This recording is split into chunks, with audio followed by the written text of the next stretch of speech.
Yo guys, selamat datang di channel Pen Cerita Manhwa. Kali ini kita akan membawakan alur cerita terbaru bertemakan masuk ke dalam novel menjadi bocil loli. Kalian bisa cek di playlist untuk video yang lainnya. Baiklah, tanpa berlama-lama lagi, langsung saja kita mulai ceritanya. Cerita diawali dengan memperlihatkan seorang sarjana kerajaan dan seorang anak kecil yang sedang menghadap kaisar. Di saat itu, dengan tatapan tajam dan dingin, kaisar mengatakan bahwa dirinya sudah kehabisan kesabaran dengan anak ini yang tidak mematuhi dirinya, yang mana dirinya selalu diseret ke dalam masalah ibu dari anak kecil itu sehingga menghabiskan banyak waktu. Narator menjelaskan bahwa cerita asli dari anak kecil itu adalah seorang putri bungsu dari kaisar. Ia selalu diabaikan dan tidak ada satupun yang menyayanginya. Ia selalu hidup dalam rasa ketakutan dan kekhawatiran akan dibunuh oleh kaisar yang berdarah dingin. Akan tetapi, semuanya berubah setelah jiwa lain mengisi tubuhnya. Kemudian scene mundur ke 3 hari sebelumnya. Dikatakan bahwa seseorang sedang mengikuti ujian matematika. Saat ia akan mulai mengerjakan kertas ujian, perlahan-lahan pandangannya memudar dan gelap. Setelahnya, saat ia membuka matanya kembali, ia dikejutkan dengan pandangan di depannya yang berbeda dari sebelumnya. Dengan tatapan bengong yang memperhatikan tangan kecilnya, ia mengatakan, "Di mana aku sekarang?" Setelah beberapa saat memperhatikan tubuh tangan mungilnya, ia baru menyadari tubuh yang penuh luka, memar di mana-mana, bahwa dirinya berada di tubuh putri ketujuh dalam novel cerita fiksi. Yang lebih buruk lagi, putri ketujuh dibenci oleh putri kesayangan kaisar, dan pada akhirnya dijatuhi hukuman mati oleh kaisar sendiri. Kembali ke waktu sekarang, kaisar meminta bawahannya untuk menyeret anak di depannya dan habisi dia. Mendengar itu, sarjana kerajaan membungkuk, memohon untuk diberikan kesempatan pada anak ini. Ia membujuk sang kaisar, walaupun anak ini tidak dilahirkan oleh ratu, tapi anak ini memiliki darah kaisar di tubuhnya. Anak ini tetap putri kaisar, putri kerajaan. Mendengar itu, kaisar pun mengulurkan tangan dan menyentuh dagu anak itu. Ia mengatakan, "Kau, seorang putri kerajaan, kenapa kau selalu melakukan ini? Kenapa kau tidak mematuhi perkataanku?" Dalam hati, anak itu bergumam, "Aku tidak boleh menangis." Dalam cerita aslinya, sang putri menangis dan kaisar menjadi marah, lalu menghabisinya. Ia pun berusaha memikirkan jalan keluar dari situasi saat ini. "Aku baru saja tiba 3 hari ini, aku tidak boleh mati begitu saja." Tidak lama, putri kesayangan kaisar menendangnya sembari mengatakan, "Kenapa kau diam saja? Apa kau pura-pura bodoh untuk keluar dari hukumanmu?" Meskipun putri kesayangan kaisar mengatakan itu, tatapannya menunjukkan rasa simpati pada putri ketujuh. Namun, ia tidak bisa berbuat apa-apa di hadapan kaisar. Lalu kaisar mengatakan, "Lihatlah dirimu. Kau begitu sederhana, beraninya kau menyebut dirimu seorang putri." Mendengar itu, ia pun menggigit bibirnya sembari menunduk. Dalam hati ia bergumam, "Aku hanya punya satu pilihan." Lalu ia pun merangkul kaki kaisar sembari mengatakan, "Ayah, aku berjanji untuk tidak menodai namamu. Aku berjanji akan melakukan yang terbaik sampai aku dewasa." Mendengar itu, kaisar tidak menanggapi, ia hanya mendecihkan lidahnya, lalu menendang putri ketujuh. Namun, dengan tekad yang kuat, rasa ingin bertahan hidup yang kuat, ia kembali berlari dan memeluk kaki kaisar kembali. Melihat itu, putri kesayangan kaisar mengatakan bahwa putri ketujuh sangat kurang ajar. "Beraninya kau begitu lancang di hadapan kaisar," ujarnya sembari menatap tajam putri ketujuh. Lalu kaisar pun mengangkat tubuh putri ketujuh dan melepaskannya sedikit lebih jauh dari tubuhnya. Lalu kaisar menanyakan, "Apa yang akan terjadi jika kau sudah dewasa?" Tapi tidak berubah sedikit pun. Putri ketujuh menimpali dengan tatapan penuh keyakinan, "Itu tidak akan terjadi. Aku, Yeol, bersumpah untuk tumbuh menjadi wanita cantik. Aku tidak akan mengecewakanmu, ayah." Karena namanya sudah narator umumkan, kedepannya kita panggil dengan sebutan Yeol. Mendengar perkataan itu yang diucapkan oleh seorang anak kecil, kaisar sangat terkejut. Bahkan anak itu terus-terusan memanggil dirinya ayah. Dia sangat berani. Lalu kaisar pun sedikit tersenyum, sembari mencubit lembut pipi Yeol. Ia menanyakan apakah Yeol tidak takut pada dirinya. Yeol menimpali dengan senyum riang, "Ayah, kau sungguh luar biasa, tampan, dan mengagumkan." Mendengar itu, penasehat kerajaan sangat terkejut. Matanya terbelalak terbuka lebar. Dalam hatinya ia bergumam, apa dia sudah gila? Lalu kaisar menimpali, "Aku berharap untuk melihat bagaimana kau akan berubah." Setelah kaisar melepaskan cubitannya, penasehat kerajaan berkata, "Yang mulia, sang putri baru 5 tahun dan kulitnya masih rapuh." Kaisar menyela, "Lihatlah dirimu, Hanya satu cubitan lembut dan kulitmu membengkak seperti itu. Dalam hati kaisar bergumam, bagaimana seorang anak kecil bisa bertahan dari cengkraman maut seorang tiran sepertiku. Lalu kaisar mengatakan bahwa Yeol sangat jelek dan juga lemah. Setelahnya kaisar pun melangkah pergi. Melihat itu, Yeol menjadi senang. Ia merasa sedikit lega karena kaisar mengampuni nyawanya. Tidak lama, kaisar berhenti melangkah dan ia mengingatkan, jika Yeol mengotori nama keluarga seperti sebelumnya, dirinya akan melemparkan Yeol ke sekumpulan serigala. Dikatakan bahwa kaisar membesarkan lebih dari 10 serigala sebagai hewan peliharaannya.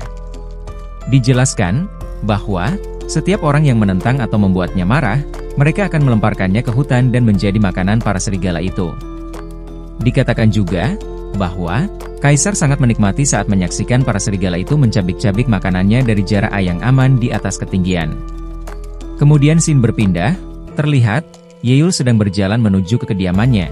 Bangunan di depannya nampak sepi, tidak ada penjaga dan juga pelayan yang menyambut kedatangannya. Dengan sedih ia mengatakan, jika dirinya tahu akan dikirim ke tempat seperti ini untuk tinggal, dirinya akan meminta kaisar untuk menghabisi dirinya. Tidak lama, ia dikejutkan dengan suara erangan dari sudut tembok. Saat ia memeriksanya, ia sangat terkagum-kagum melihat hewan yang sangat lucu dan menggemaskan. Ia mengira bahwa hewan itu adalah seekor kucing. Meras kasihan pada hewan itu yang penuh dengan luka di tubuhnya seperti dirinya, ia pun menghampiri hewan itu dan mengelusnya.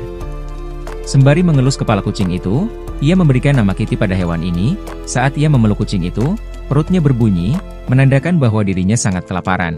Namun, dirinya tidak memiliki apa-apa untuk dimakan. Karena itu, dirinya juga tidak bisa memberi Kitty makan, karena dirinya juga sangat kelaparan. Tidak lama, Kitty meloncat dan berjalan memasuki lubang dari dinding itu. Melihat itu, Yeol bertanya, apakah Kitty mau membawanya ke suatu tempat. Tidak pikir panjang, ia pun mengikutinya dan masuk ke lubang itu. Dan alangkah terkejutnya ia, melihat pemandangan yang indah dan juga megah yang terbentang di depan matanya. Selain itu juga, ia melihat banyak sekali makanan yang terdapat di atas meja yang ada di sana. Tanpa pikir panjang, ia pun segera mendekatinya. Sembari memandangi makanan itu dari jarak yang sangat dekat, ia mengatakan bahwa para dewa telah mengasihani dirinya dan memberinya makanan yang sangat banyak. Akan tetapi, kegembiraan itu hanya sesaat. Saat ia melihat ke depan, ia dibuat sangat terkejut, tatkala melihat sosok yang paling ia takuti tepat berada di depannya. Dan ternyata, itu adalah kaisar yang sedang tertidur sembari memegang gulungan kertas di tangannya. Yeol pun menjadi bingung apa yang harus ia lakukan, mau pergi dari sana tapi dirinya sangat kelaparan. Ia pun mencoba mengambil risiko, ia memanggil-manggil kaisar sembari melambaikan tangannya. Ia mencoba memastikan, apakah kaisar benar-benar tertidur. Setelah dipastikan, ia pun berkata, "Ayah, maafkan aku karena tidak sopan, tapi aku sangat lapar sekali." Setelah itu, Yeol pun langsung mengambil paha ayam dan segera menggigitnya. Baru saja satu gigitan, suara seseorang terdengar, "Yang mulia, selir jin meminta untuk bertemu denganmu."